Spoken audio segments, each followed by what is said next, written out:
President Trump considering 25% tariffs on Mexico and Canada starting on February 1st. For more on the administration's tariff policies, we're joined right now by Peter Navarro. He is senior advisor to the president for trade and manufacturing. And Peter, thank you for being with us tomorrow. Becky, sorry Joe's not here. We miss him. We do. Get better soon.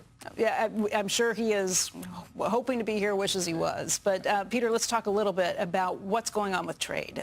Sure. This is something our audience is so tuned into, so keyed into, trying to find out what's going on. And yeah, look, I was watching the show this morning, and some guy gets on and goes, tariffs are going to cause inflation. The Fed's not going to lower rates. It's like, what does that spin all about? I mean, we had the most aggressive tariff agenda in the first term, and there was zero inflation. We had absolute price stability. And tariffs don't cause inflation. The president is launching the most aggressive strategic energy dominance price. Look, what they should be talking about is what $50 barrel oil is going to do, plus DOGE and deregulation and tax cuts are going to do to bring down inflation. And what's interesting to me, Becky, is like there's never any discussion about why the president wants to do tariffs. I mean, this is Davos. How about Davos, man, talking about and confronting the reality, as President Trump has said often, the world cheats America. We have the lowest tariffs in the world, the lowest non-trade barriers. And, hey, tariffs just leveled the playing field and buried the lead. This is an important discussion to have, Becky. Tariffs are going to be a really important part of the tax cut discussion. Because it will raise revenue? Now we have the external revenue service coming. Mm-hmm. One of the best charts that President Trump loves to put up is one that shows where you have in 1913, after they passed the income tax, revenues go as a flat line as a percentage of tariffs. But prior to that, this was a country that prospered and grew on tariffs. So have the discussion about why we want to put tariffs on China and Mexico. Because you want fair Canada. trade. You want fair trade. You don't want to feel like you are carrying. No, not those tariffs. Those tariffs are about stopping the flow of fentanyl and contraband from killing Americans. Why don't we have that discussion instead of just talking about, is he going to do tariffs? Because if you don't understand the logic, then you can't answer the question. So what you're answering part of the question, though, as it is this a negotiation at this point? The reason we've seen this flurry of executive orders signed day one. This is not signed day one. This is threatened to come down the road. Is that because you want the time to negotiate first? Those tariffs are, if the president, it's the president's choice, not mine, not the trade teams. It's his choice. He'll make the best choice for America. He always does. But the reason why he's considering 25, 25, and 10, or whatever it's going to be on Canada, Mexico, and China, is because 300 Americans die every day, Becky. I was in the, it's a great experience yesterday.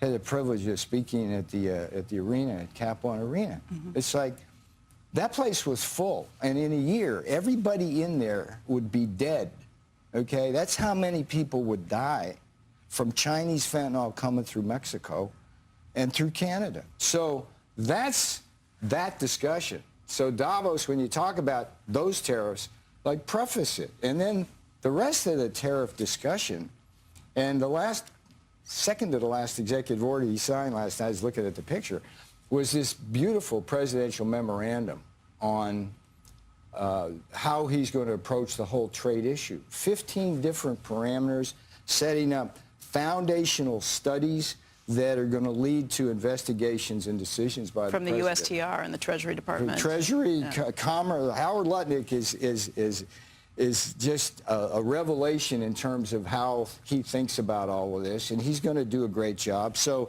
you've got the two new guys on the block bringing energy and creativity and brilliance in Howard Lutnick and Scott Bessent. You got the veterans, Jameson Greer, who was Bob Lighthizer, second in command. I love the guy.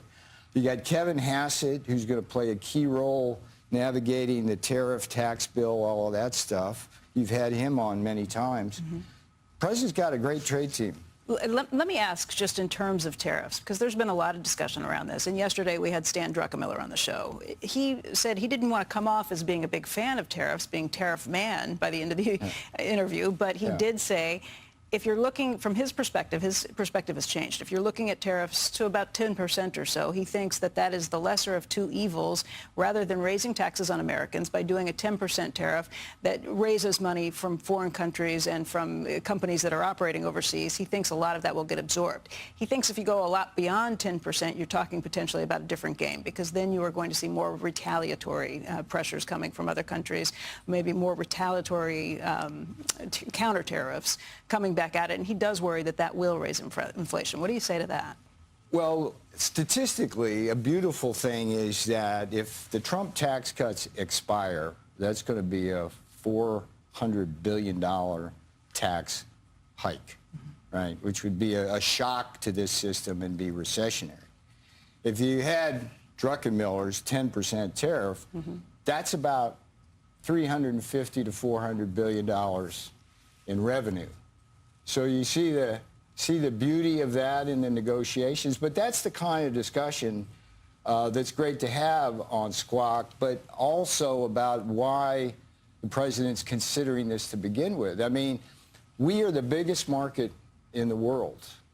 And as I said earlier, but I'm going to say it 100 times, it's like we have the lowest tariffs in the world, the lowest non-tariff barriers, and as President Trump says, the world it just takes advantage of us. And that reality needs to be confronted, because on behalf of American workers, manufacturers, ranchers, farmers, entrepreneurs, as the presidential memorandum said yesterday, he's going to stand up for them. And the markets are going to be bullish. The economy's going to be strong.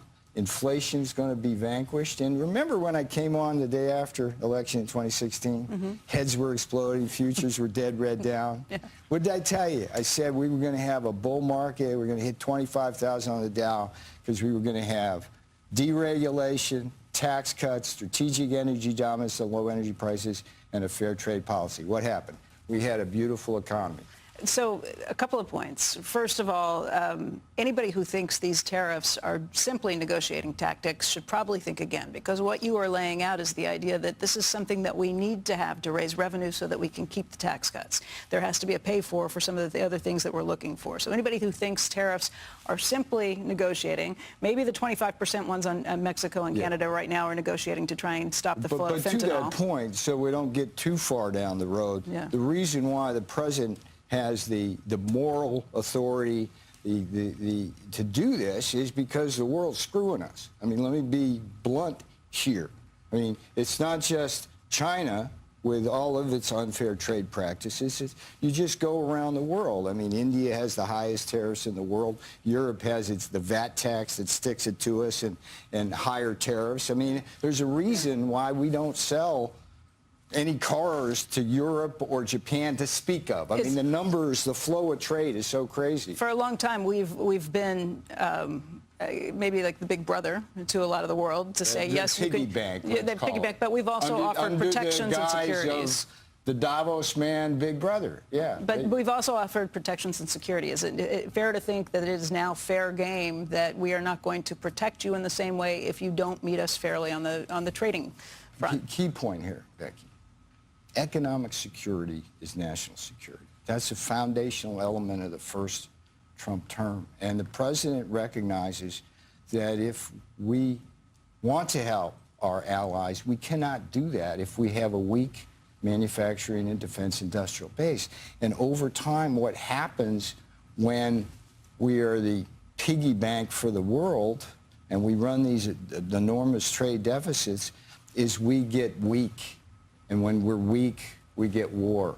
The president doesn't want that. So that's we've come such a long way. I mean, back in 2016, when we had these discussions, it's like heads exploded when you even mentioned the word tariff or changing trade, right? But now people understand what President Trump wants to do, and it's a beautiful thing. You mentioned that the president has the moral authority to do this. Does he have the constitutional authority? What does he need from Congress on this front? Because the Constitution does give tariff power to the Congress. I think the homework I'm going to give all the analysts here is go read the presidential memorandum. It's very textured.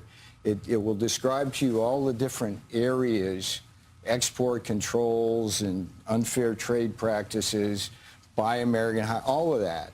And every executive order is prefaced with the statutory authorities that give you the power to do what you want to do as president. So there's all sorts of things that we used last time around, 232, right. 301, what's called IEPA, which is the International Emergency Powers Act.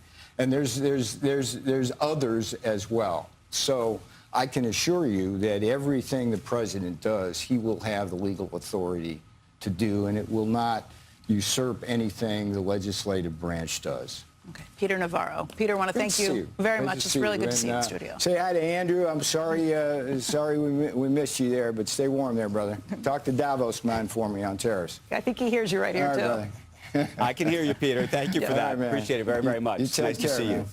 Right. You bet. Meantime, it is now just after 7 a.m. on the East Coast. It's 1 p.m. here in Switzerland. You're watching Squawk Box on CNBC, a transatlantic version of it. We're here at the World Economic Forum. Becky, of course, in Washington, D.C. I'm Andrew Ross Sorkin. Becky in D.C. We've got a big lineup still to come, including NASDAQ CEO Adina Friedman. She's going to join us in just a couple minutes. Later, we're going to talk to Bridgewater Associates founder Ray Dalio on the global markets, the election, so much more. We got Satya Nadella coming up tomorrow, Mark Benioff, so many others. But right now, we are excited, psyched even, to talk some artificial intelligence.